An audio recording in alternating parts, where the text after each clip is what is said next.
സുഹൃത്തുക്കളെ, beyond text ബുക്കിൻ്റെ അടുത്ത എപ്പിസോഡ്. നമ്മൾ കഴിഞ്ഞ 2 എപ്പിസോഡിൽ ചോക്ലേറ്റിനെ കുറിച്ചാണ് ചെയ്തത്. അതിലൊരു സീരീസും ഒരെണ്ണം കൂടി ഉണ്ട്, അത് കവച്ചർ ചോക്ലേറ്റ്. അടുത്തില്ല, ഞാൻ പറഞ്ഞുതരാം. ഇത് ഞാൻ പെട്ടെന്ന് ഇപ്പോൾ ഡ്രാഗൺ ഫ്രൂട്ടിലേക്ക് വരാൻ കാരണം, ഞാൻ ഈ ചെടി നോക്കുമ്പോൾ ഇതിപ്പോൾ നിറച്ച് ഫ്രൂട്ട്സുകൾ പഴുത്ത് തുടങ്ങിയിട്ടുണ്ട്. ഇതിപ്പോൾ മൺസൂൺ സമയങ്ങളിലാകുമ്പോൾ ഫ്ലവർ ഉണ്ടാവുക. അത് ഒരു യെല്ലോ അല്ലെങ്കിൽ വൈറ്റ് ഫ്ലവറാണ്, കുറച്ച് വലിയ ഫ്ലവറാണ്. അപ്പോൾ ചാറി ഇങ്ങനെ ഫ്രൂട്ടുകൾ ഉണ്ടാകുന്നുണ്ട്. ഇതുപോലെ ഉണ്ടാവാറില്ല. ഇനി ഇതുപോലെ കിട്ടണമെങ്കിൽ അടുത്ത സീസൺ വേണം. അപ്പോൾ ഓൾറെഡി ഒരു 18 എണ്ണം കിട്ടി കഴിഞ്ഞു. ഇനി ഇതിലിപ്പോൾ ഒരു 10-20 എണ്ണം ഉണ്ട്, ഒരു 10-12 ബഡും ഉണ്ട്. അപ്പോൾ ഒരു 10-70 ഫ്രൂട്ടിൻ്റെ അടുത്ത് കിട്ടി ഈ സീസണിൽ.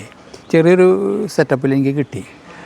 ഇതിന് ഞാൻ വേറെ പ്രത്യേകിച്ച് വലിയ സയൻറ്റിഫിക് ആസ്പെക്റ്റ് ചെയ്തിട്ടില്ല. അപ്പോൾ ആദ്യം ചെയ്തിട്ടുള്ളത് ഈ സ്റ്റെമ്മ്, ഇതിൻ്റെ ഈ പോയിൻ്റ് ഉണ്ട്, ഇവിടെ വണ്ണം കുറവ് വേണ്ട, അവിടെ വെച്ച് കട്ട് ചെയ്ത് അതൊന്ന് ഷേപ്പ് ചെയ്യും.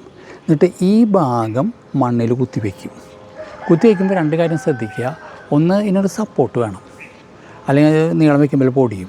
2, അത് ഒരു മതിലിനോട് ചേർത്ത് വെച്ച് കഴിഞ്ഞാൽ അതേമായി പിടിച്ച് കയറിക്കോളും, വേറെ പ്രശ്നമൊന്നും ഉണ്ടാവില്ല. അപ്പോൾ ഇതാണ് അതിൻ്റെ സെറ്റപ്പ് ഞാൻ ചെയ്തിട്ടുള്ളത്.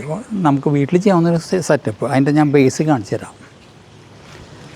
ഇതാ ഇത്രയേ ഉള്ളൂ, ബേസ് പോയിക്കാനുണ്ട്, ഇത്രയേ ഉള്ളൂ. അതൊക്കെ കെട്ടി വെച്ചിട്ടുള്ളതാണ്. പിന്നെ ഇത് തന്നെ അത് ചുറ്റി പിടിച്ചോളും, സപ്പോർട്ട്. ഇത്രയേ ചെയ്തിട്ടുള്ളൂ. ഇതാണ് ഇത്രയധികം ഫ്രൂട്ടുകൾ എനിക്ക് കിട്ടിയത്. ഇനി നിങ്ങൾക്ക് ഇതിൽ വളം ചെയ്യാൻ വേണമെങ്കിൽ, വളം ചെയ്ത് കഴിഞ്ഞാൽ കുറേയും കൂടെ നമ്പറും കിട്ടും, ഫ്രൂട്ടിൻ്റെ വലുപ്പവും ചിലപ്പോൾ കൂടി കിട്ടും. ഞാൻ അപ്പോൾ അത്ര വളമൊന്നും ചെയ്തിട്ടില്ല, എന്നാലും ബേസിക്കായുള്ള കാര്യങ്ങൾ ചെയ്തിട്ടുണ്ട്. പിന്നെ ഇത് ചൂടുള്ള ക്ലൈമറ്റിൽ വളരുക. 10-35-36 ഡിഗ്രിയൊക്കെ ഈസി ആയിട്ട് വിസ്റ്റാൻഡ് ചെയ്തോളൂ, അല്ലെങ്കിൽ നിങ്ങൾ നിൽക്കില്ല. നിങ്ങൾക്കറിയാലോ കഴിഞ്ഞ ചൂടുള്ള സമ്മറിൻ്റെ സീസൺ. ഇനി ഇതിൻ്റെ ശാസ്ത്രീയ നാമം സെലിനി സെറിയോസ് എന്നാണ്. ഇത് കാക്ടേസി കുടുംബത്തിലാണ് വരിക. ഇതിന് ഡ്രാഗൺ ഫ്രൂട്ട് എന്ന് പേര് വരാൻ കാരണം, ഇതിൻ്റെ ഞാനൊരു ഫ്രൂട്ട് പൊട്ടിച്ച് കാണിച്ചു തരാം. ഈ ഫ്രൂട്ടിൻ്റെ കളർ കണ്ടോ നിങ്ങൾ? നല്ല ഡാർക്ക് ചുമപ്പ് അല്ലെങ്കിൽ പിങ്ക്. ഇതിൽ ഗ്രീൻ സ്കെയിൽ ലീവ്സ് ഉണ്ട്.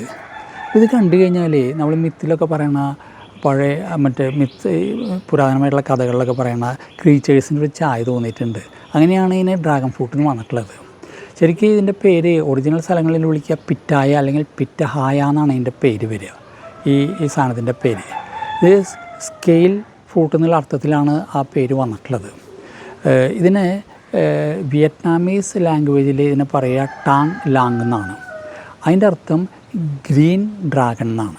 ഇത് ഹൈലി ന്യൂട്രീഷ്യസ് ആണ് ഈ ഫ്രൂട്ട്. അതിനെക്കുറിച്ച് ഞാൻ മുമ്പ് ഇട്ടിട്ടുണ്ട് കറസ്പോണ്ടിങ് ആയിട്ട്. അപ്പോൾ ഇത് വളരെ അട്രാക്റ്റീവായിട്ട് തോന്നി. ഇനി ഇത് ഇതുപോലെ കാണണമെങ്കിൽ ഒരു സീസൺ നമ്മൾ വെയിറ്റ് ചെയ്യണം. അപ്പോൾ അതുകൊണ്ടൊന്ന് പിടിച്ചിട്ടെന്ന് മാത്രം. എന്തായാലും നിങ്ങൾക്ക് ഈ ഡ്രാഗൺ ഫ്രൂട്ടിൻ്റെ എപ്പിസോഡ് ഇഷ്ടമായാൽ ബിയോണ്ട് ടെക്സ്റ്റ് ബുക്ക് ലൈക്ക് ചെയ്യുക, ഷെയർ ചെയ്യുക, സബ്സ്ക്രൈബ് ചെയ്യുക, കമൻറ്റ് ചെയ്യുക. നിർത്തട്ടെ, മറ്റൊരു എപ്പിസോഡിൽ വീണ്ടും കാണാം. So take care, bye, thank U.